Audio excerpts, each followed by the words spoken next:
Vandala Magazine with the one and only Tetrarch. What's up? So let's introduce you guys. So yeah, my name's Josh. Play guitar and lead singer. I'm Diamond. I play lead guitar. So let's go into the concept behind the band name and what exactly inspired it. Sure. So I've known Diamond since we were about 13 years old. We went to middle school and high school together. In high school, we were in a history class, and our history teacher was teaching us about the Tetrarch, which was a government ruled by four. And we looked at each other and we still argue about who said what, but one of us said that would be a cool metal name, and from there, I say it would be. But from there on, we became Tetrarch. Just, old high school friends. And Well, that's cool. Yeah. You guys got a lot of history together. Yeah, for sure. So let's see, what's the first thoughts that rush your mind when you're like, yo, man, you want to tour DevilDriver? I mean, absolutely, of course. I mean, like I think when I was like 17, 18, I bought like their Last Kind Words record. So like that record, they still play some stuff from that. I'm like, I just get hyped when I hear it. But no, absolutely, it's a good opportunity. Some good bands on it. I know a newer band called Cane Hill jumps on next show, so like we're excited about it. Going good so far. Yeah, I was stoked. All the bands on this tour have been awesome. They're amazing people. Great live show. I think it's just overall just a great package. Yeah. It's a lot of fun. Hell yeah. Definitely. Now, this might be a harder question for you guys. I'd like to throw in a little interesting questions. How would you describe your sound using only food items found within certain restaurant menus? Ooh. Nachos. I'd Yeah. say nachos. And why is that? We're a little blend of everything. Yeah, I'd say that's for a sure. really good one, actually. Yeah. Nachos for sure. We got Sometimes, some people get it and some people don't, but I think that's the best. Yeah, that's almost easy. There we nachos for go. sure. Now, let's dive into your upcoming LP, Freaks. And are we able to dive into deeper detail on what the album represents as a whole? Yeah, absolutely. So for us, the concept behind Freak was that everybody is a freak. From all walks of life, we all have something weird about ourselves. And so with each song, we tried to dive into that. So there's different forms of freak for each song. The title track is just about, hey, I'm a freak, you're a freak, everybody's a freak, just be yourself. Then we have a song about a guy who's maybe obsessed with death and murder, and he kills for the first time. We have songs about there's a sex freak. Just kind of all different variations of that. Just wanted to kind of encompass all that. Anything that you like to speak upon? Yeah, just like you said, I mean, especially like the title track Freak, to me it's kind of like an anthem of like people's differences and like being proud of those things instead of like trying to hide them, like everyone's trying to hide like maybe something a little weird about themselves all the time, but I think that's what makes people unique and special. So it's kind of like an anthem for like people to be like, hey, this is what's weird about me. So like, that was pretty cool. Nice. Now, can we get into the album art? Because I know it's like a picture of, I'm not sure if it's you or somebody else, but can we get into how you pick who you want to be on the album cover? Actually, we don't know that guy. It's some dude, but our artist, we told him, kind of what the record was about.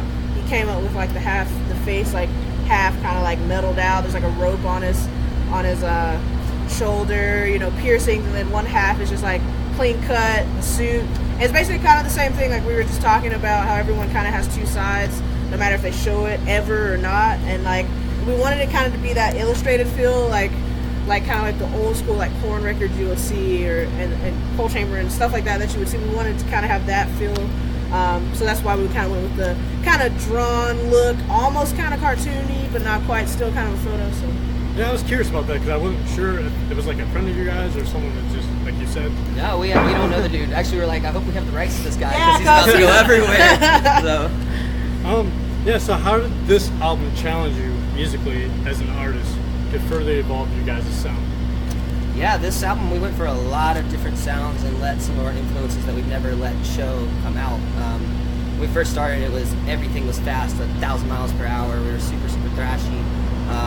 But then we brought in some of our influence of like Korn and Mudvayne, Slipknot, and kind of some of that stuff, and blended it all together. And we wanted to try some different tempos too. We got a slow song for the first time, some kind of creepy songs, and we do still have our shredders in there for sure. Yeah, definitely. I think like for the first time, I know guitar-wise, we tried some like effects that we've never tried before, like delays and phasers and like a whammy pedal, stuff like we never would usually. Usually it was just plug and play kind of stuff, but we added a lot of textural stuff this time, even some samples.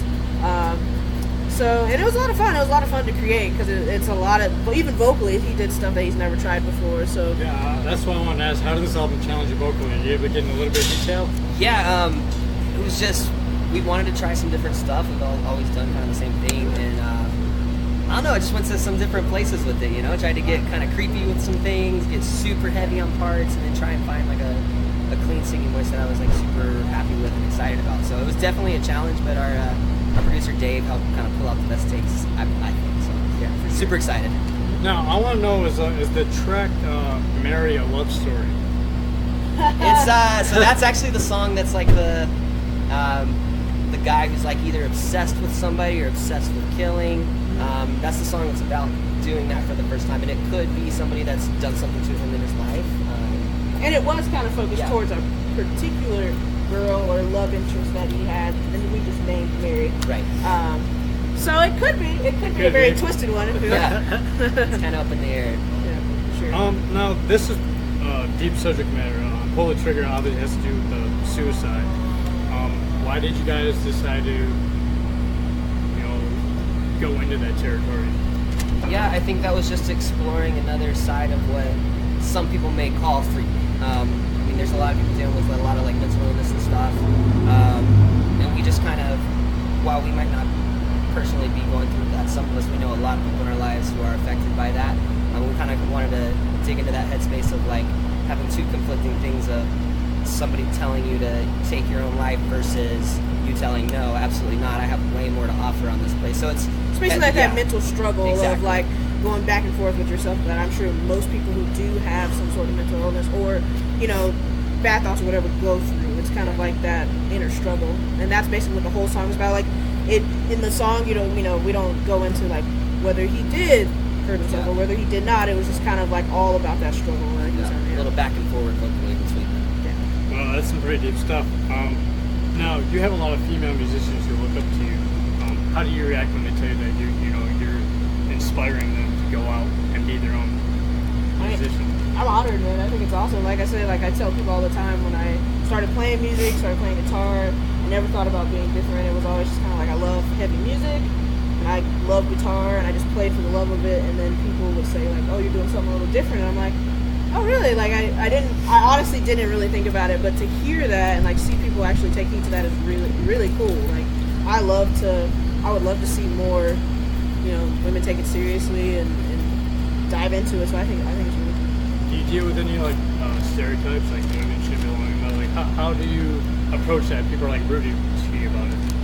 No, I mean, I don't really deal with any struggles or anything like that.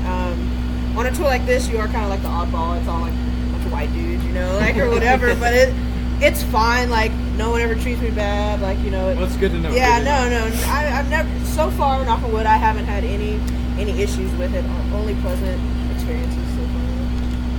Any singles you want to do for your next music video that you have an eye on? Yeah, we definitely have a few songs. I don't know if I want to say them yet, but we definitely have. There's 2 or 3 that we really are looking at having some videos for. In a perfect world, we have one for every song, but definitely 3 or 4 that we're kind of looking at.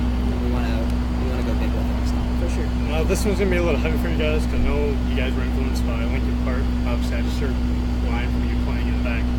But how influential was Chester Bennington to you guys, and how did you guys react to finding out about the news? Very influential. I mean, that's Linkin Park I listened to, I remember in middle school, like every day I carpooled with some of my friends, and they would play Hybrid Theory over and over again.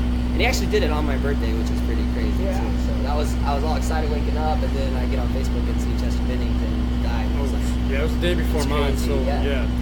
Yeah, I mean, very heavy for sure. I didn't start with Hybrid Theory. I started with Meteora. That was one of the first records I ever bought when I started getting into like heavier music, which I know they were like a gateway for a lot of people into heavier music, and I know they were for me. I saw them like probably 4 or 5 times live in like 2-year span. Wow. They were one of my favorite bands. So that was a rough one. Like when he told me I was in the room with him, and I was like, no, you're joking. Like it was one of those. Definitely a huge influence for me. So that was a tough loss for me. Even it was a tough loss, always is. But yeah, that was rough. That was kind of the first from our era. I mean, like Chris Cornell and stuff like that. That was really hard too. But that was a little before what I was getting into. The Linkin Park and Chester, that stuff definitely. Yeah. you guys for the response. And now for the final question, what do you want to accomplish as a band as a whole in the next 5-10 years? Man, we've always had like really big influences. Like our influences are being like Slipknot and like Big Sevenfold and Metallica, like bands like that. So like obviously it would be amazing to tour with those types of bands and reach a level of success as those type of bands. I mean, that is ultimately the goal, but to be able to just tour and play music and make a living from it is more than you can ask for, you know. But for sure, if I had to look at like my official dreams, it would definitely be like to get up there on that level with the like Slipknots and stuff like that, be part of that experience. I back that 100%. Yeah, I definitely think we want to get, you know. There we go. There we go. Hey, we're back on the air. So for the final question, I wanted to know, what does Tetrarch want to accomplish in the next 5-10 years? Yeah, so we look up to a lot of really big bands, a lot of bands like Slipknot, Sevenfold, Metallica, things like that, and we strive to put on as amazing of a show as we can, and we would ultimately love to reach a level like that, but if we could play music and make this a career and do it every day, then I mean, that's honestly what we want to do. We think we can do that in the next 5-10 years for sure. So catch Tetrarch on tour near you. We're right on tour with DevilDriver 36 Crazy Fists, and they're gonna kick ass. So definitely go check them all out. Don't miss their set. Don't be one of those labels that, oh, I'm gonna go outside, take a smoke break. Watch every fucking band on the tour, for real. Absolutely. Chad Carsten with Vandala Magazine, signing out. See ya. Peace.